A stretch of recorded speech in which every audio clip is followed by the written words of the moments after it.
Hello everyone, it's Ren here. Good to see you guys. I hope you're doing great today. Well, you might have noticed something's off with this video.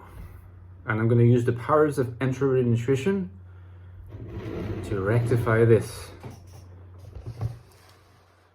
My two guests, Humphrey and the Chainsaw Man, are now stationed as my dutiful guards. And so we may continue. I was having a conversation with a friend earlier, and he identifies as INFJ himself, and he was telling me, among other things, that it would be good if I released a video on INFJs and movies. And I told him that, in fact, I had released a video on INFJs and movies before. Then it quickly occurred to me that that video is quite old. It's at least 3 or 4 years old, and it's certainly due for an update. Usually I revisit a topic every year or so, sometimes every 6 months. It even happens that I revisit a topic without even realizing it, that I, explored 2 months before. When you release a lot of videos, that stuff can happen. Movies is something that I haven't explored in a while. So INFJs and movies, let's discuss this. Let's see what we can say that's of interest. Don't forget that you can get my book, The Ecstatic Soul, reference book on the INFJ if you want a deep understanding of the type. The links are below, and there's a sequel coming out hopefully next month, in May at the latest. Just keep in touch. The Infinite Castle, if you like Kafka, Murakami, Dostoevsky, Camus, existentialism, magical realism, and INFJ characters. Apparently the main character is an INFJ, so really supports the channel if you get this very nice product. You can also support me on Patreon. The link is right there, and anywhere from $3 a month added up really supports the channel. If I have to get books, if I have to make other purchases, whatever investment, it supports me and it's super helpful. So thank you to my supporters. Now, movies. What I had done years ago is that I had said, okay, listen guys, here are 2 or 3 directors that you really should check out, because watching these movies will help you cultivate your introverted intuition. All right? And the really interesting exercise here is that in this video, I'm not necessarily going to end up talking about vastly different movies and movie directors, but I think that in the process of presenting, I will also illustrate the evolution of my thought, and hopefully, I really say hopefully, the more nuanced nature of my thought. Because, if you like, I have a slightly different perspective on what movies are good for INFJs and in what way those movies are good for INFJs. It's more subtle than it was previously, where I just said, check out these directors: Terrence Malick, David Lynch, Rainer Fassbinder, the German director. I would probably have recommended as well, and there's a couple other ones, Sealand from Turkey. For sure, I would still encourage you to check out those movies. I hear Bellatar is fantastic as well, but his movies are a bit intimidating. But the thing is, I don't want to just explore this from the point of view of, watch this and somehow magically your NI will be cultivated, and that's good, because that's the intuition here was correct even back then, but the intuition was not fully articulated. I think I'm not claiming that I can articulate it perfectly now, because these topics are always complex, but I can articulate it better. I'm pretty sure of that. So I think that, if you like, there's 2 ways of approaching movies if you're an INFJ, right? There is movies as entertainment. You just want to watch a movie. Maybe you had a difficult day, or maybe the past few nights you were playing board games, or you were going out for a walk, or meeting friends, and this time you just want to watch a movie. So, leisure, repose of the spirit, right, type movies.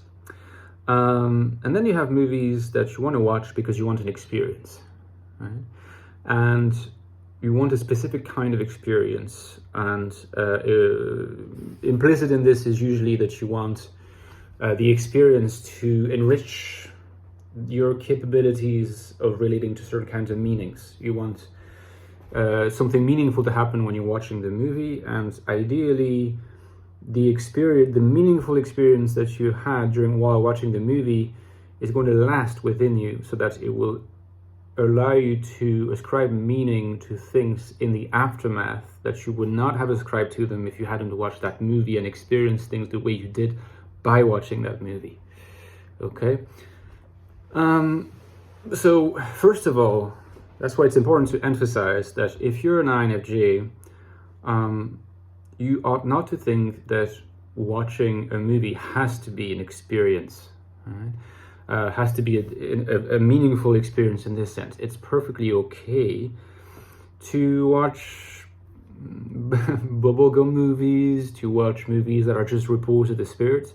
Because imagine that you're engaged in, okay, you're reading you're reading The Infinite Castle for a bit, and then you do some writing of your own, and you're engaged in lots of projects across the day. Your spirit is like, an intellect are exhausted, you're drained.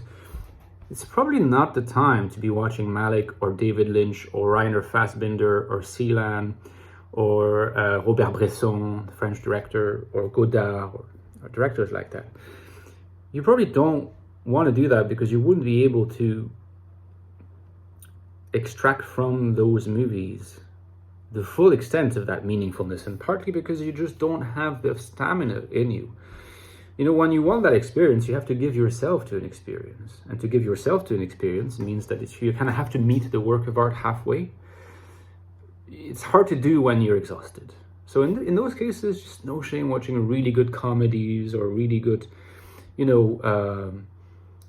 really good movies that don't take themselves too seriously, that just try to entertain, whether they're crime movies, whether they're comedic movies, whether they are suspense movies, whether they are science fiction movies, whatever, In that realm, there's of course very good and very bad. More or less objectively, and to that extent, you can probably rely on the opinions of people you trust around you, rely on your own taste, rely on maybe on the opinions of journalists that you tend to agree with, or whose authority you tend to trust. There's lots of ways of figuring out, okay, what are the consumables that I can engage with?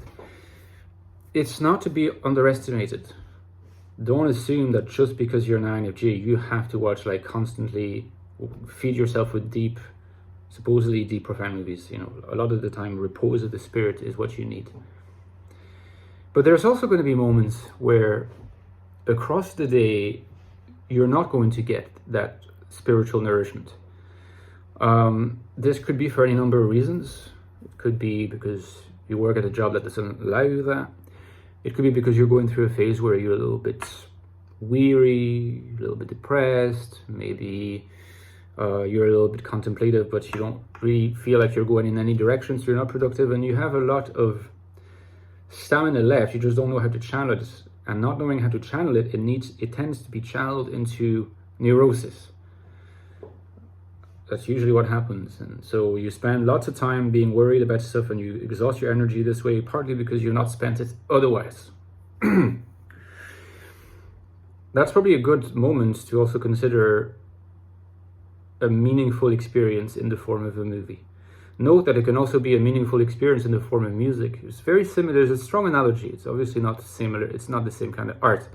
But you also, when you are looking for a musical experience, you tend to have to meet it halfway. You can't just be there sitting back and consuming. Otherwise, you listen to pop music. And again, there can be a lot of really, really great pop music.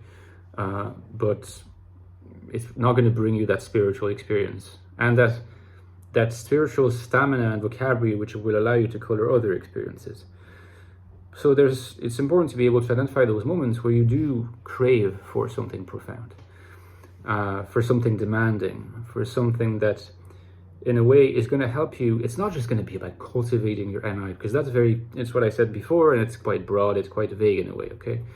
So rather than just cultivating your NI, what I would say it is cultivating your ability and proclivity and preference for meaning making.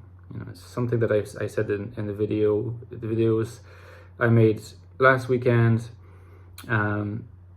spirituality for INFJ, a spiritualized INFJ is a meaning-making being. So you engage NI as in the first instance, as a way of experiencing new things in new meaningful ways and articulating metaphorically in the first instance to try to express how that feels to others, sometimes to yourself also. And NI is always fully engaged in the production of these meanings, but you can make that sort of backseat or more front and center. What I have found is that this meaning-making activity tends to be sharpened when you're exposed. You allow yourself to be exposed to other meaning makers. They don't necessarily have an INFJ tag on them. They're not necessarily INFJ, because meaning makers are obviously potentially of any type. But in fact, the directors I've mentioned, I forgot Tarkovsky, by the way. Andrei Tarkovsky, all of his movies, INFJ. Ingmar Bergman, really recommend, INFJ. Terrence Malick, INFJ. David Lynch, there's a debate. I tend towards INFJ. Robert Bresson, INFJ.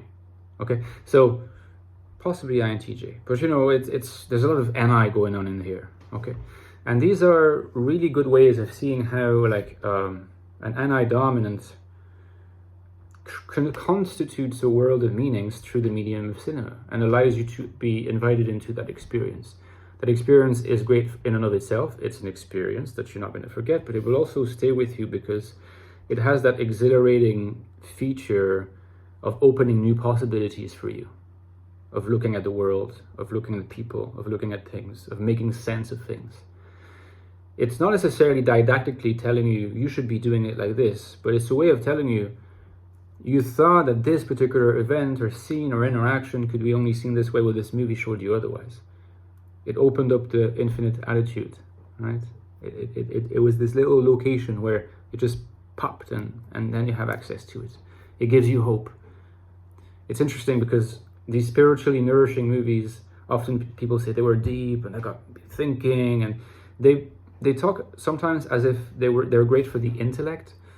And for me, it's not the main thing. There's the spiritual aspect, which is not intellectual, but there's also a very strong aspect of hope. They give hope about your possibilities. They inspire. They make you imaginative and they make you more inspired. And that's ultimately why I think they're highly relevant. But Repose of the Spirit type movies, like the other ones, don't neglect them. They're important too. Let me know in the comments what you think, and maybe share some of your favorite directors. It would be great to hear more about that. Okay, see you on Wednesday, guys. Take care. Bye-bye.